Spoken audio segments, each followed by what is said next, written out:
И мы находимся в Сосновой Поляне. Здесь у нас возник гарантийный случай. Посмотрите, пожалуйста, наверх. Погнуло снегом яндову. И там еще ветровую планку. Вот видно. Материал уже привезли. Сейчас мы приступим к замене.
Заключительные штрихи.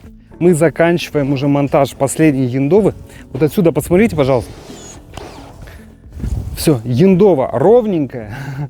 С этой стороны все готово.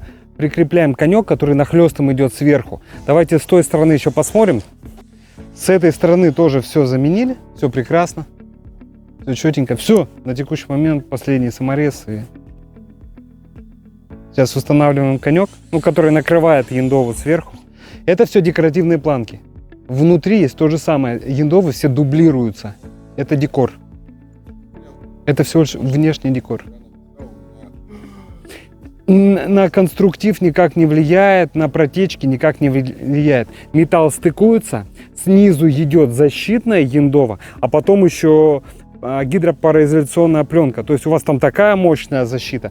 Это всего лишь декорчик такой, чтобы запилы, вот эти стыковки, не было видно. Но поменяли, все красиво.